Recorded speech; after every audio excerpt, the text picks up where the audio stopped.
What's up guys, Readiness Rations here with you again. We are once again taking a look at a US MRE. This is a meal ready to eat menu that I've never had, nor have I ever seen it reviewed by someone else. And that is menu number 16, Thai chicken. Sounds pretty exotic for a military ration. This menu is a little bit of a blast from the past. I believe this particular meal pack is from either 1999 or year 2000. We will find out for sure when we get into it. Before we get into this meal kit though, I want to remind you guys to give this video a thumbs up if you like seeing these military ration reviews here on YouTube. Subscribe to the channel so you don't miss any of my future ration review content. And drop me a comment letting me know what ration you would like to see me review next. Now let's see what the Thai Chicken MRE is all about. This is my most recent ration acquisition. I picked this up just a couple days ago on eBay. It came in a lot of 2, so I'm hoping it's in good edible shape because that'll mean the other one probably is as well. This one was packed by Ameriqual. The Thai Chicken menu was originally introduced in 1998 at menu number 13. It was then moved to menu number 16, like this ration, but was only at that spot for 99 and 2000. In 2001, it was moved to menu number 6 and stayed there until being replaced in 2005 by chicken fajita. Now, chicken fajita is a really weird menu. It seems more Asian influenced than Mexican influenced. I do have a review of that menu on the channel already, and I will post that right up here for you if you want to check that one out. We'll open that today with my Bear & Sons Bao Song.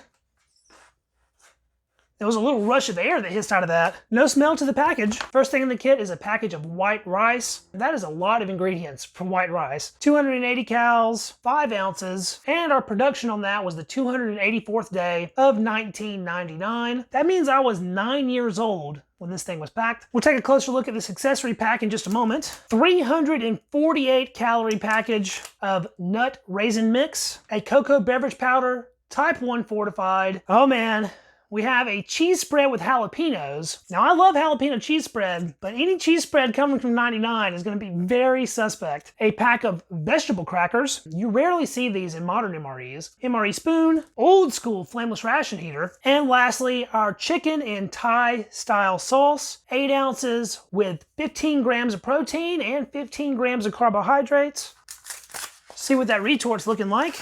It's a dark green color. It's looking like it's in really nice shape. No weird wrinkling or delamination of any kind. The main was packed on the 313th day of 1998, so almost a year older than some of the other items in the pack. Now let's get a closer look at this accessory package. That does have a mini bottle of Tabasco. And that's not looking too bad for the age. Lighthouse toilet paper. Green pack of MRE matches with white tips. Spearmint chewing gum. My favorite, 4 grams of sugar, 4 grams of iodized salt, and this is something I have never seen in an MRE, Sir Thomas Lipton tea, the brisk tea. And it depicts this very dapper gentleman. They really have a lot to say about it here, but it looks like it's a mix of orange pekoe and black tea, and it was created to celebrate Lipton's 100-year anniversary. I hope this thing's not some kind of collector's item because I definitely intend on drinking it. And lastly, we have a 4-gram package of cream substitute dry non-dairy. We will test out this flameless ration heater. In the past, I've had good luck with these really old ones. They usually tend to work even nowadays. We'll add our water to that. And it certainly won't hurt to dump a salt pack in there too. That can help aid in activation. Try to get the whole thing wet here. I can hear it making noise, but I'm not feeling any heat yet. MRE rice is terrible if it's not completely heated, so I will be boiling this one just to make sure that it is nice and steamy hot. For the main entree though, we will use the included ration heater. Sandwich them together here and slide the whole thing into the box for our entree. And with that, let's get everything else plated up. This ration heater seems to be cooking away nicely. It is very hot to the touch. On the heat gun, we're already up to almost 160. That is outstanding. I want to get right into this Sir Thomas Lipton the brisk tea. I feel kind of bad ripping into this nice gold package. There's our tea bag and our little bag label. It just smells like a tea bag to me. And I'll eyeball about 6 ounces of water here. That's about right for a cup of tea. That's gonna need some steeping time. And we'll take a look at this hot cocoa as well. This pack is full to the top. Powder looks decent. Smells nice and chocolatey. Maybe just the slightest hint of chemical. Another roughly 6 ounces to that. That is one chunky drink mix. But man, does that smell good. Next up is our nut and raisin mix. They may have darkened just a little bit. Smell okay though. Look how little those peanuts are. I'm used to really large peanuts in these nut and raisin mixes. There's a do not eat in there, which we will not eat. The raisins are super hard and dried out. There was a really good mix of nuts in here though. We have several large chunks of walnut, a couple hazelnuts or filberts, about a half dozen almonds, lots of peanuts of course, and a raisin here or there. This is a non-salted pack of nuts. I'm about to starve, so let's get a taste of a couple of these peanuts straight out the gate. Well, they weren't soft, that's a good sign. Those are good. They don't taste stale at all. Nice nuttiness. They seem to be a roasted peanut. Not salted, but roasted. Next up, we have an almond. That's like perfect. More like a raw almond, but still very good. In today's MREs, you're lucky if you get maybe one hazelnut. This pack has 3. Perfect. Good chunk of walnut here. I cannot believe that walnut was packed more than 20 years ago. And we'll tackle a couple of these hard as a rock raisins. Those taste weird. That's the worst thing in the pack by a landslide. They're still sweet, but those don't taste right. They have a little bit of that sort of motor oil kind of flavor. Texture's all wrong. Not a fan of that one. Let's see how things are if we take a taste of everything all at once. Nut raisin mix, down the hatch. The nuts cover up the weird taste of the raisin, but you still get a little of the sweetness. Pretty outstanding. All right, let's get these vegetable crackers open. I didn't hear any vacuum on those. Looks like they're not broken at all. 2 complete sheets of vegetable cracker. Those smell perfectly fresh, amazing, nutty, and delicious smelling. I'm excited about those. I think this tea's probably had enough time to steep. I need a sip of something to wash down those nuts. We're just gonna leave the tea bag in here. I'm smelling black tea more than anything. Let's try out the fancy brisk. It's very weak and mild. I can go ahead and tell you I want this whole 4 grams of sugar in that tea. I don't even think I put as much water in this as you should in a standard cup of tea, and it's still super mild. But maybe the sugar woke it up some. Not really. I really expected better for your 100-year anniversary, Lipton. This is some basic tasting, plain tea. But I guess I can't be too critical. Maybe the flavor has sort of mellowed since this was packaged. I finished it up all the same. That last sip was quite bitter, probably because I left the tea bag in the cup. Usually I save old cheese spread for the end, because this stuff tends to stink the house up. But I have high hopes for this one given the condition everything else has been in so far. Cut that open. Oh, it's a little bit discolored looking. Seems kind of dried out, a little chunky. Oh no, I'm having flashbacks. We'll just squirt it out onto the tray here. Oh dude, look at that dry, chunky mess. I mean, I've seen some cheese that looks worse, but that does not look good. I mean, come on, we know what that looks like. Such pretty little cheese logs here. It seems to be that same darkened color all the way through. I'm not seeing any of the jalapeno bits, but let's give it a taste.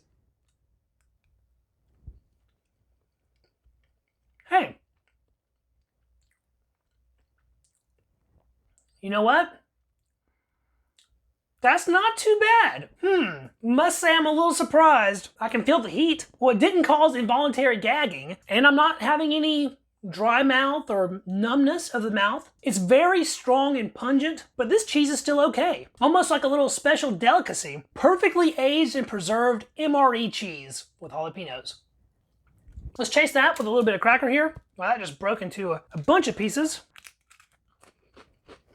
It's quite crumbly, but this cracker is 5-star perfect. Has a little bit of saltiness. It's very toasty and bread tasting. And the addition of those little vegetable flakes adds some depth of flavor that you don't get otherwise. It does make for a cracker that's a little less rugged, so it tends to fall apart a little more, but they made it all in one piece to this point. Put some cheese spread on that cracker. I didn't think I would have the chance to try this delicacy in this video, but here we are.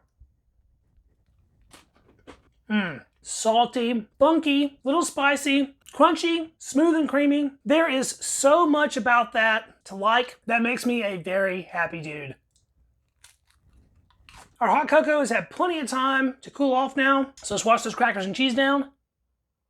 First thing you're assaulted with is extreme sweetness. This is outstanding though. No chemical flavor at all. That's rare with these cocoa beverage powders. It's smooth and creamy. As I just said, super sweet and nice and chocolatey. Sort of a weird addition to the other items in this menu, but super tasty all the same. And finally, time for the main event. Ration heater is still warm to the touch. The retort for the main feels decently warm.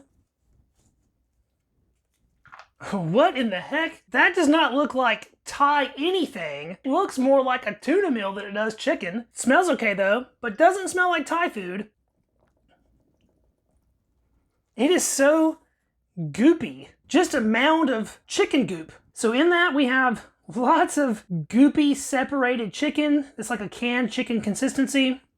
We have some water chestnut, some mushroom pieces, some little bits of red bell pepper, a couple little green bits of celery, I think. There's a chicken chunk, and things are looking nice and fresh. It's just a little weird how mushy the whole thing is. I've eaten at quite a few Thai restaurants in my life, and nothing I've ever had has looked anything like this. So perhaps it's Thai in name only. Get some chicken, a mushroom, and a water chestnut. MRE Thai chicken.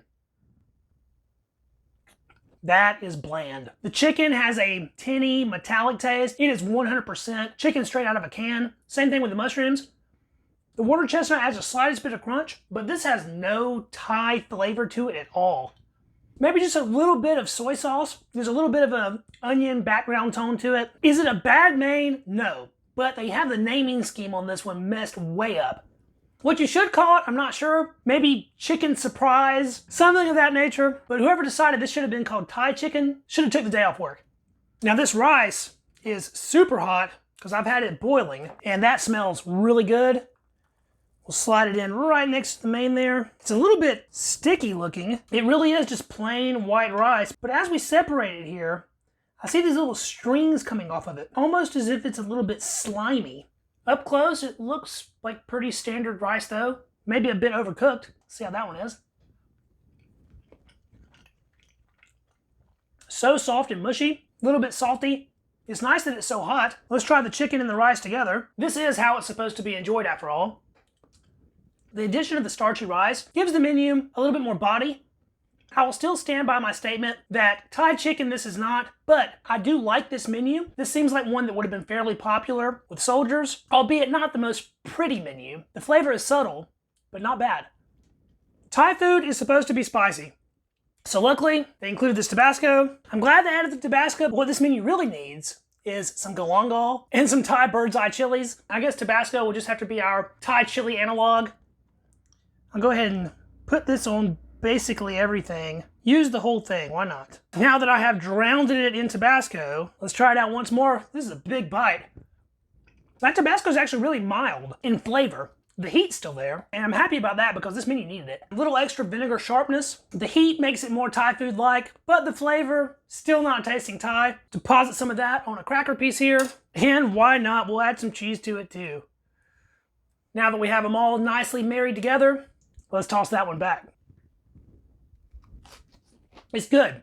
Spicy, everything mixed together like that. It has a good crunch. It is flavorful. It's just not Thai flavored.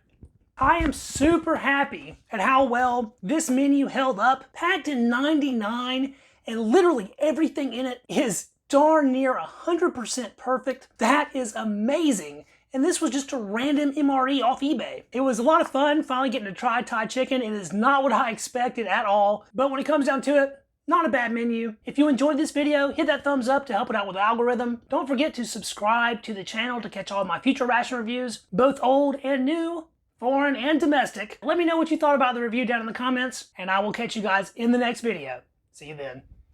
Peace. So after the filming, I decided to jazz things up with a little bit of sriracha, and I utilized some of the peanuts in the raisin nut mix. I figured I'd give this one a shot for you guys. See? I guess this one just kind of is what it is.